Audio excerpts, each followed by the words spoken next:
வினேஷ் போகத் ஒரு இந்திய வீராங்கனை ஒலிம்பிக் மல்யுத்த இறுதிப் போட்டியில் முதன்முறையாக தகுதி பெற்றிருக்காங்க அப்படிங்கிற பெருமை ஒரு பக்கம் இருந்தாலும் இன்னொரு பக்கம் பிரதமர் மோடி அவர்கள் அந்த வீராங்கனையை எந்த முகத்தை வச்சுட்டு பார்க்க போறாரு அப்படிங்கிற ஒரு கேள்வி இன்னொரு பக்கம் எழுப்பப்பட்டு வந்த நேரத்தில் 100 கிராம் வெயிட் வெறும் 100 கிராம் வெயிட் கூட இருந்ததுனால வினேஷ் போகத் அவர்கள் வந்து டிஸ்குவாலிஃபை தகுதி நீக்கம் செய்யப்பட்டிருக்காங்க. இந்தியாவோட ஒலிம்பிக் கனவே தகர்க்கப்பட்டிருக்கு. தங்க கனவு தகர்க்கப்பட்டாலும் இதே ஒலிம்பிக்கில் கென்யா பண்ண ஒரு போராட்டத்தை இந்தியா ஏன் பண்ணலை? அதுபோக கேலோ இந்தியா திட்டத்துக்கு கீழே ஸ்போர்ட்ஸுக்குன்னு சொல்லி குஜராத்துக்கு அதிகமான நிதி ஒதுக்கியிருக்காங்க, தமிழ்நாட்டுக்கு கம்மியான நிதி ஒதுக்கியிருக்காங்க அப்படிங்கிற ஒரு குற்றச்சாட்டும் முன்வைக்கப்பட்டுக்கிட்டு இருக்கு. இதுக்கு தாங்க இந்த விளையாட்டுத் துறையிலே பாலிடிக்ஸ் அதிகமாக நடக்குதுங்க. பார்த்தீங்களா, நம்ம கிரிக்கெட் வீரர் நடராஜன் அவர்கள் கூட இப்போ ஓரம் கட்டிட்டாங்க அப்படிங்கிற ஒரு சில குற்றச்சாட்டுகள்லாம் முன்வைக்கப்பட்டாலும் உலக மல்யுத்த கூட்டமைப்போட ரூல்ஸ் என்ன சொல்லுது, எதன் அடிப்படையில் அவங்க தகுதி நீக்கம் செய்யப்பட்டிருக்காங்க, உண்மையிலேயே அதில் என்ன நடந்துச்சு, பாதிக்கப்பட்ட வினேஷ் போகத் அவர்கள் என்ன சொல்லியிருக்காங்க அப்படிங்கிறத ஒவ்வொன்றா பார்த்துடலாம். உங்களுக்கே தெரியும் 2024 ஒலிம்பிக் வந்து பாரிஸில் நடந்துகிட்டு இருக்கு அப்படின்னு சொல்லி அதில் இந்தியா சார்பாக 117 வீராங்கனைகள் வந்து பார்ட்டிசிபேட் பண்ணிகிட்டு இருக்காங்க. அதில் தான் நம்ம வினேஷ் போகத், ஹரியானாவை சேர்ந்த நம்ம வினேஷ் போகத் அவர்களும் மல்யுத்த போட்டியில் 50 கிலோ இடைப்பிரிவில் பார்ட்டிசிபேட் பண்ணிக்கிட்டு இருக்காங்க. இதில் தான் 4 முறை வேர்ல்டு சாம்பியனான அப்புறம் எந்த இன்டர்நேஷனல் மேட்ச்லையும் தோக்காத ஒரு பெருமை பெற்ற ஜப்பான் நாட்டை சேர்ந்த சுசாக்கி அப்படிங்கிற ஒரு வீராங்கனையை தோற்கடிச்சு குவார்டர் ஃபைனலுக்குள்ளே போகிறாங்க. குவார்டர் ஃபைனலில் உக்ரைன் வீராங்கனை தோற்கடிச்சு செமிஃபைனலுக்குள்ளே போகிறாங்க. செமிஃபைனலில் கியூபா வீராங்கனை தோற்கடிச்சு ஃபைனலுக்குள்ளே போகிறாங்க. ஃபைனலில் அமெரிக்க வீராங்கனை கூட போட்டி போட வேண்டிய ஒரு நிலைமை இருந்துச்சு. ஸோ ஒரு இந்திய வீராங்கனை ஒலிம்பிக்கில் மல்யுத்தத்தில் இறுதிப் போட்டிக்கு தகுதி பெற்றிருக்காங்க, முதன்முறையாக தகுதி பெற்றிருக்காங்க அப்படிங்கிற ஒரு பெருமை இந்தியா ஃபுல்லாக கொண்டாடிக்கிட்டு இருந்தோம் புதன்கிழமை. இதில் தான் ஒரு குண்டத்துக்கு போகிற மாதிரி அவங்க வந்து 100 கிராம் எடை, ஜஸ்ட் ஒரு 100 கிராம் எடை வெயிட் கூட இருந்தாங்க அப்படின்னு சொல்லி அவங்கள வந்து தகுதி நீக்கம் பண்ணியிருக்காங்க. அவங்களுக்கு வந்து வெண்கல பதக்கம் கூட கிடைக்காதுன்னு சொல்லியிருக்காங்க. இப்போ அந்த அமெரிக்க வீராங்கனை பார்த்தீங்கன்னா இந்த செமிஃபைனலில் நம்ம வினேஷ் போகத் வந்து தோற்கடிச்சிருப்பாங்கல்ல, அவங்க கூட அமெரிக்க வீராங்கனை வந்து ஃபைனலில் மோத போகிறாங்க. அப்போ நமக்கு வந்து ஒரு பதக்கம் கூட கிடைக்காதா? எதனால் இப்படி சொல்கிறாங்க? இந்த ரூல்ஸ் என்ன தான் அப்படிங்கிறத இப்போ ஒவ்வொன்றா பார்த்துடலாம். உலக மல்யுத்த கூட்டமைப்போட ரூல்ஸ் என்ன, எதனால் அவங்க தகுதி நீக்கம் செய்யப்பட்டிருக்காங்க, சரியா அப்படிங்கிறத பார்க்குறதுக்கு முன்னாடி நான் இன்னொரு விஷயத்தை கிளியர் பண்ணுறதுக்கு கடமைப்பட்டிருக்கேன். பிரதமர் மோடி அவர்கள் இந்த வீராங்கனை எப்படி எதிர்கொள்ள போகிறாங்க அப்படின்னு சொல்லிட்டு இருந்தாங்கன்னு சொன்னேன்ல, அது எதனால் அப்படின்னா உங்களுக்கு எல்லாருக்குமே தெரியும். போன வருஷம் வந்து இந்திய மல்யுத்த கூட்டமைப்போட தலைவர் பிரிஜ்பூஷன் சிங் அவர்கள் மேலே பஜ்ரங் புனியா, அதுக்கப்புறம் வினேஷ் போகத், அப்புறம் சாக்ஷி மலிக் இவங்க எல்லாருமே வந்து ஒரு பாலியல் குற்றச்சாட்டு முன் வச்சு போராடினாங்க அப்படின்னு சொல்லியும், அப்புறம் அவங்களுக்கு வந்து இது வரைக்கும் சரியான நீதி நியாயம் கிடைக்கல. அவங்க டெல்லி அந்த வீதியில் தரதரன்னு இழுத்துட்டு போன அந்த விஷயங்கள் எல்லாமே நியூஸில் நீங்கள் பார்த்துருப்பீங்க. ஸோ இந்த சம்பவத்தை முன் வச்சு தான் இவங்க வந்து ஃபைனல் முதன்முறையாக ஃபைனல் போயிருக்காங்க. இந்திய வீராங்கனை ஃபைனல் போயிருக்காங்க. அது வரைக்கும் எந்த ஒரு விஷயமும் கருத்தும் சொல்லாத பிரதமர் மோடி அவர்கள் இவங்க ஃபைனலில் தகுதி நீக்கம் செய்யப்பட்டதுமே வந்து இங்கேருந்து போன ஒலிம்பிக் வீரர்களுக்கு ஹெட் கமிட்டிக்கு அந்த ஹெட் இருப்பாங்களே பிடி உஷா, அவங்கள்ட்ட வந்து உடனே சொல்கிறாரு, இப்படி தகுதி நீக்கம் செய்யப்பட்டதை எதிர்த்து மேல்முறையீடு பண்ணணும், அதுக்குண்டான வேலையை பாருங்க அப்படின்னு சொல்லி பிரதமர் மோடி அவர்கள் சொல்கிறாரு. ஸோ இதை முன் வச்சு தான், அந்த பாலியல் குற்றச்சாட்டுக்கு முன் வச்சு, அந்த கேஸை முன் வச்சு தான் பிரதமர் மோடி அவர்கள் இதுக்கு என்ன பதில் சொல்ல போகிறாரு, இவங்களை எப்படி ஃபேஸ் பண்ண போகிறாரு, அவங்களை எப்படி பெருமையை பேச போகிறாரு அப்படிங்கிற ஒரு கேள்வியை கூட முன் வச்சுக்கிட்டு இருக்காங்க. இப்போ உலக மல்யுத்த கூட்டமைப்போட ரூல்ஸ் என்ன சொல்லுது, அவங்க எப்படி தகுதி நீக்கம் செய்யப்பட்டாங்க அப்படின்னா, எப்பயுமே வந்து மல்யுத்த போட்டி அப்படின்னா எடைப்பிரிவு வச்சிருப்பாங்க, 50 கிலோ 60 கிலோ அப்படின்னு சொல்லி எடைப்பிரிவு வச்சிருப்பாங்க. இப்போ வினேஷ் போகத் அவர்கள் பார்த்தீங்கன்னா செவ்வாய்க்கிழமை ஒரே நாளில் 3 மேட்ச் விளாண்டுருக்காங்க. அதாவது குவார்டர் ஃபைனல் தகுதியாருக்கு உண்டான ஒரு மேட்ச், அப்புறம் குவார்டர் ஃபைனல் செமிஃபைனல் சொல்லி ஒரே நாளில் 3 மேட்ச் விளாண்டு ஜெயிச்சிருக்காங்க. புதன்கிழமை ஃபைனல் அப்படின்னு சொல்லி இருந்துச்சு. இப்போ எப்பெல்லாம் வெயிட் செக் பண்ணுவாங்க அப்படின்னா, போட்டி நடக்கிறதுக்கு முந்தின நாள் சாயங்காலம் செக் பண்ணுவாங்க, அப்புறம் போட்டி நடக்கிற அன்னைக்கு காலையில் செக் பண்ணுவாங்க. செவ்வாய்க்கிழமை 3 போட்டி விளாண்டுருக்காங்க. அந்த 3 போட்டிக்கு விளாட்றதுக்கு முன்னாடி காலையில் செக் பண்ணியிருக்காங்க, வெயிட் கரெக்டாக இருந்திருக்காங்க. வெயிட் கரெக்டாக இருந்ததுனால தான் அதில் பார்ட்டிசிபேட் பண்ணி ஜெயிச்சு ஃபைனலுக்குள்ளே போயிருக்காங்க. செவ்வாய்க்கிழமை சாயங்காலம் போட்டி முடிஞ்சதும் வெயிட் செக் பண்ணியிருக்காங்க. திடீர்னு அவங்களுக்கு 2 கிலோ வெயிட் ஏறி இருக்குது. எப்படின்னு அது ஒரு புரியாத புதிராகவே இது வரைக்கும் இருக்குது. ஒரே நாளில் அது இத்தனை மேட்ச் விளாண்டு ப்ராக்டிஸ் பண்ணி அதுக்கப்புறம் எப்படி ஒரே நாளில் 2 கிலோ வெயிட் ஏறும் அப்படிங்கிற ஒரு புரியாத புதிராக இருக்குது. சரி, வெயிட் ஏறிடுச்சு அப்படின்னு சொல்லி நைட்டு ஃபுல்லாக அவங்க வந்து ப்ராக்டிஸ் வார்ம் அப் அது இதுன்னு சொல்லி கடுமையான பயிற்சி பண்ணியிருக்காங்க. தலைமுடியை கூட வெட்டியிருக்காங்க. இருந்தாலுமே புதன்கிழமை ஃபைனல் போட்டி நடக்கிறதுக்கு முன்னாடி காலையில் செக் பண்ணியிருக்காங்க.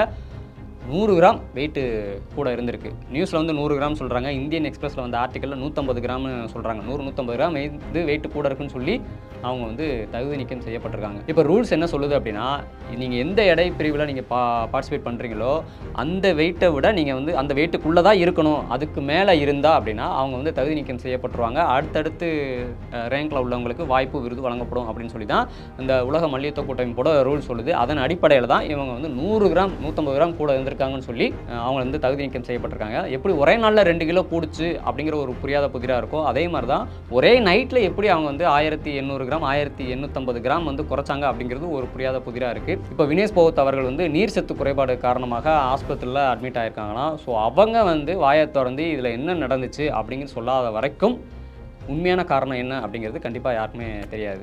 நம்ம வினேஷ் போகத் அவர்கள் தகுதி நீக்கம் செய்யப்பட்ட மாதிரியே கென்ய வீரரும் தகுதி நீக்கம் செய்யப்பட்டிருக்காரு. எப்படின்னா 5000 மீட்டர் ஓட்டப்பந்தயத்தில் கென்ய வீரர் ஓடும்போது சக வீரருக்கு இடையூறு பண்ணியிருக்காருன்னு சொல்லி அவரை தகுதி நீக்கம் பண்ணிட்டாங்க. ஆனால் அவர் வந்து செகண்ட் ப்ரைஸ் வந்திருக்காரு. ஆனால் கென்யா வந்து அவங்களோட ஒலிம்பிக் கமிட்டியில் போராடி அந்த தகுதி நீக்கத்தை ரத்து பண்ணி அவருக்கு வெள்ளி பதக்கத்தை மீண்டும் வாங்கி கொடுத்துருக்காங்க.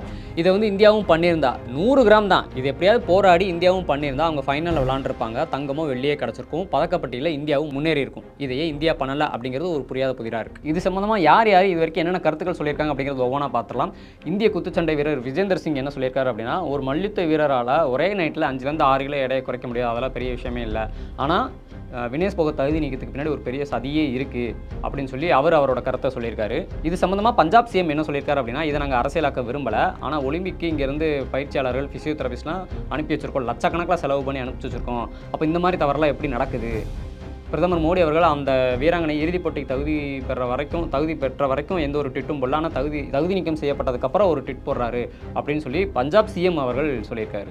இது சம்மந்தமாக இந்திய விளையாட்டுத்துறை அமைச்சர் என்ன சொல்லியிருக்காரு அப்படின்னா, நாங்கள் ஒலிம்பிக் கமிட்டிகிட்ட வந்து தகுதி நீக்கம் செய்யப்பட்டதை வந்து அந்த எதிர்ப்பை வந்து கருமையாக பதிவு பண்ணியிருக்கோம், மோடி அவர்கள் வந்து ஒலிம்பிக் கமிட்டிகிட்ட பேசியிருக்காரு அப்படின்னு சொல்லி மக்களவையில் அவர் சொல்லியிருக்காரு.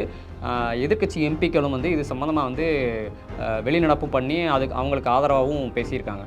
இது சம்மந்தமாக இந்தியன் ஒலிம்பிக் அசோசியேஷன் என்ன சொல்லியிருக்காங்க அப்படின்னா, இப்படி ஒரு தகுதி நீக்கம் செய்யப்பட்டது வந்து ரொம்பவே வருத்தமாக இருக்குது, இது சம்மந்தமாக நாங்கள் வேறு எந்த கருத்தும் சொல்ல விரும்பலை அப்படிங்கிற ஒரு கருத்தை அவங்க சொல்லியிருக்காங்க. இது சம்மந்தமாக வினேஷ் போகத் அவர்களோட பெரியப்பாவும் துரோணாச்சாரியா விருது வென்ற மல்யுத்த பயிற்சியாளருமான மகாவீர் சிங் போகத் என்ன சொல்லியிருக்காரு அப்படின்னா, நாட்டு மக்கள் வந்து நம்பிக்கை இழக்க வேணாம், ஒரு நாள் அவங்க கண்டிப்பாக பதக்கம் வெல்வாங்க, அடுத்த ஒலிம்பிக் போட்டிக்கு நான் அவங்களை தயார் செய்வேன் அப்படின்னு சொல்லியிருக்காரு. இது சம்மந்தமாக இந்திய ஒலிம்பிக் அணியோட தலைமை மருத்துவ அதிகாரி என்ன சொன்னார்னா, வினேஷ் போகத்தோட பயிற்சியாளர் வந்து வழக்கமான எடை குறைப்பு நடவடிக்கை எடுத்தார், 100 கிராம் எடை கூடுதலாக இருந்துச்சு, அதனால் தலைமுடியை வெட்டணும், அப்படி வெட்டியும் கூட 50 கிலோக்குள்ள அவங்கள கொண்டு வர முடியல அப்படின்னு சொல்லி வருத்தமாக அவர் சொல்லியிருந்தார். சரி, எல்லாரும் ஒரு கருத்து சொல்கிறாங்க, பாதிக்கப்பட்ட வினேஷ் போகத் அவர்கள் இது வரைக்கும் எந்த ஒரு கருத்துமே சொல்லலையா அப்படின்னா சொல்லியிருக்காங்க. என்ன சொன்னாங்க அப்படின்னா, நான் வந்து பஜ்ரங் புனியா மற்றும் சாக்சி மாலிக்கிட்ட ஒன்று சொன்னேன், என்னன்னா நான் கண்டிப்பாக வந்து பதக்கம் வெல்வேன், பதக்கம் வென்றதுக்கப்புறம் நான் அவரை நேருக்கு நேர் சந்திப்பேன். யார் அப்படின்னா பிரிஜ்பூஷன் சிங், அந்த இந்திய மல்யுத்த கூட்டமைப்போட தலைவர் இருக்கார்ல, பாலியல் குற்றச்சாட்டில் சிக்கினார்ல, அவரை வந்து நான் நேருக்கு நேர் சந்திப்பேன் அப்படின்னு சொல்லியிருந்தாங்க. எப்போ சொல்லியிருந்தாங்கன்னா, இப்போ இல்லை, ஒலிம்பிக் போட்டி நடக்கிறது சில மாதத்துக்கு முன்னாடி சொல்லியிருந்தாங்க. அதை சொன்ன மாதிரியே அந்த சபதத்தை இந்த சவாலை நிறைவேற்றுற மாதிரியே தான் போனாங்க, ஃபைனலில் போனாங்க. கண்டிப்பாக ஃபைனல் போய் தான் வின் பண்ணியிருப்பாங்க அப்படின்னு சொல்லலாம். அந்தளவுக்கு அவங்க வெறியோட விளாண்டுருக்காங்க. ஆனால் அவங்க கனவோடு மட்டுமல்ல, 150 கோடி, இப்போ இந்தியாவோட மக்கள் தொகை 150 கோடிகிட்ட வந்துருச்சு, 150 கோடி மக்களோட கனவும் தகர்ந்து போச்சுக்கிட்டு இருக்கு. இதாங்க ஒலிம்பிக் மட்டும் இல்லைங்க, இந்திய விளையாட்டுத்துறையிலேயே பாலிடிக்ஸ் இருக்குங்க. கிரிக்கெட்டில் உங்களுக்கு தெரியாதா, நம்ம நடராஜன் வந்து எவ்வளோ திறமை இருக்குது, அவருக்கு வாய்ப்பு கொடுக்குற மாதிரி கொடுத்து இப்போ அவரை ஓரமே கட்டிட்டாங்க அப்படின்னு சொல்கிறாங்க. ஆனால் நடராஜன் அவர்கள் என்ன சொல்கிறாரு அப்படின்னா, பிசிசிஐ வந்து எனக்கு போதுமான வாய்ப்பு அளிக்குது, எந்த ஒரு அரசியலும் இல்லை அப்படின்னு அவர் ஒரு ஓப்பனாக ஒரு ஸ்டேட்மெண்ட் வர்றாரு. ஸோ இதை எப்படி எடுத்துக்கிறதுன்னு தெரியல. இந்த ஒலிம்பிக்கில் பதக்கப்பட்டியலில் பார்த்தீங்கன்னா அமெரிக்கா, சைனா, ஆஸ்திரேலியான்னு சொல்லி 3 இடத்துல இருக்காங்க. தங்கப்பதக்கம், வெள்ளி பதக்கம், வெண்கலம்னு நிறையா வாங்கிட்டு இருக்காங்க. ஆனால் நம்ம இந்தியாவோ 3 வெண்கல பதக்கத்தோட 64வது இடத்துல இருக்கோம். ஒரு தங்கப்பதக்கமாவது வந்துடாதா அப்படின்னு சொல்லி ஆசையோடு எதிர்பார்த்துக்கிட்டு இருந்த ஒரு நேரத்தில் இப்படி ஒன்று நடந்துருச்சு. ஒவ்வொரு ஒலிம்பிக்லையுமே நம்மளுக்கு இந்த மாதிரி தான், ஒரு தங்கப்பதக்கமாக வந்துடாதான்னு சொல்லி 150 கோடி மக்களை வச்சுட்டு நம்ம இயங்கிக்கிட்டு இருக்கோம். இதில் வந்து ஆகஸ்ட் 29 வந்து நேஷனல் ஸ்போர்ட்ஸ் டே வேறு வரப்போகுது, தேசிய விளையாட்டு தினம் வேறு வரப்போகுது. இதுக்கு என்ன சொல்கிறதுனே தெரில. ஸோ விளையாட்டு எப்படி வந்து ஒரு அரசாங்கத்தில் அந்த ஒரு நிர்வாகம், அந்த வெளிப்படைத்தன்மை இருக்கணும், அந்த நிர்வாகம் வந்து பரவலாக கிராமம் வரைக்கும் போய் இருக்கணும் அப்படின்னு சொல்கிறோமோ, அதே மாதிரி தான் விளையாட்டுலேயும் சரி, கிராமம் வரைக்கும் போய் அவங்களுக்கு வந்து ஒரு திறமையை எடுத்துகிட்டு வந்து நமக்கு வந்து ஊக்குவிச்சு ஒலிம்பிக் வரைக்கும் கொண்டு போகணும் அப்படின்னு தான். அப்படி கொண்டு போகாத வரைக்கும், அதில் அரசியல் இருக்கிற வரைக்கும் ஒவ்வொரு ஒலிம்பிக்லேயுமே நம்ம வந்து ஒரு தங்கமாவது கிடச்சிடாதா அப்படின்னு சொல்லி கண்டிப்பான முறையில் இயங்கிக்கிட்டு தான் இருக்கும். இது மாறாது. இதற்கு உதாரணமாக தான் கேலோ இந்தியா அப்படிங்கிற ஒரு ஸ்கீம் இருக்குது. அந்த ஸ்கீமுக்குள்ள நிதி ஒதுக்கப்பட்டிருக்க ஒரு சம்பவமும் இப்போ நடந்துகிட்டு இருக்கு. என்னென்னா, ஜூலை 22, 2024 நிலவரப்படி கேலோ இந்தியா திட்டத்துக்கு கீழே மத்திய அரசு ஒவ்வொரு ஸ்டேட்டுக்கும் வந்து ஸ்போர்ட்ஸ்க்குன்னு சொல்லி நிதி ஒதுக்குவாங்க. அதில் இந்த ஒலிம்பிக்கில் பார்த்தீங்கன்னா 117 வீரர்கள் வந்து இந்தியா சார்பாக போட்டி போட்டிருக்காங்களா, அதில் ஹரியானா சார்பாக அதிகபட்சமாக 24, பஞ்சாப் சார்பாக 19, தமிழ்நாடு சார்பாக 13 வீரர்கள், 3 இடத்துல 3 ஸ்டேட் இருக்குது. இந்த ஸ்டேட் சார்பாக தான் அதிகமான வீரர்கள் போயிருக்காங்க. அப்போ இந்த ஸ்டேட்ஸ் தானே கேலோ இந்தியா திட்டத்துக்குள்ள ஸ்போர்ட்ஸுக்கு வந்து அதிகமான நிதி ஒதுக்கியிருக்கணும். ஆனால் இல்லை, எந்த ஸ்டேட்ஸ்க்கு அதிகமாக ஒதுக்கியிருக்காங்க அப்படின்னா, குஜராத்துக்கு வந்து 428 கோடி நினைக்கிறேன், அப்புறம் உத்தரப்பிரதேசத்துக்கு வந்து 436 கோடி ஒதுக்கியிருக்காங்க. இப்போ இந்த உத்தரப்பிரதேசத்துலேருந்து எத்தனை வீரர்கள் பங்கேற்றிருக்காங்க ஒலிம்பிக்கில் அப்படின்னா, குஜராத்லேருந்து 2 வீரர்களும், உத்தரப்பிரதேசத்துலேருந்து 7 வீரர்களும் இந்த ஒலிம்பிக்கில் பார்ட்டிசிபேட் பண்ணியிருக்காங்க. ஆனால் அந்த ஸ்டேட்ஸுக்கு தான் கேலோ இந்தியா திட்டத்துக்கு கீழே ஸ்போர்ட்ஸுக்காக அதிகமாக நிதி ஒதுக்கப்பட்டிருக்கு அப்படிங்கிற ஒரு சர்ச்சையும் இப்போ எல்லாராலும் பேசப்பட்டுக்கிட்டு இருக்கு. ஸோ ஒலிம்பிக் மல்யுத்தத்தில் வினேஷ் போகத் அவர்களுக்கு என்ன நடந்துச்சு, உலக மல்யுத்த கூட்டமைப்போட ரூல்ஸ் என்ன, அவங்க எப்படி தகுதி நீக்கம் செய்யப்பட்டாங்க, இதில் வந்து ஒவ்வொருத்தரோட கருத்து என்ன அப்படிங்கிறது உங்கள் எல்லாருக்குமே இப்போ புரிஞ்சிருக்கும்னு நம்புகிறோம். இதில் வினேஷ் போகத் அவர்கள் வந்து வாயை திறந்து அவங்க என்ன நடந்துச்சுன்னு சொல்லாத வரைக்கும் உண்மையிலே என்ன நடந்துச்சு அப்படின்னு சொல்லி யாருக்குமே தெரியாது. எல்லாமே நியூஸில் வரதை வச்சு தான் நம்ம சொல்லிக்கிட்டு இருக்கோம். அதுபோக கேலோ இந்தியா திட்டத்துக்கு கீழே எவ்வளோ நிதி ஒதுக்கப்பட்டிருக்கு அப்படிங்கிற ஒரு விஷயமும் நீங்கள் பார்த்து தெரிஞ்சிருப்பீங்கன்னு நம்புகிறோம். ஸோ இதில் உண்மையிலே என்ன நடந்துச்சு அப்படிங்கிறது உங்களுக்கு ஏதாவது ஐடியா இருந்துச்சுன்னா அதை மறக்காமல் கமெண்ட்டை சொல்லுங்கள். அதையும் நாங்கள் நோட் பண்ணிக்கிறோம். நன்றி. உன்னால் முடியாதுன்னு யாராவது சொன்னா நீ நம்ப வேண்டியது அவங்கள இல்லை.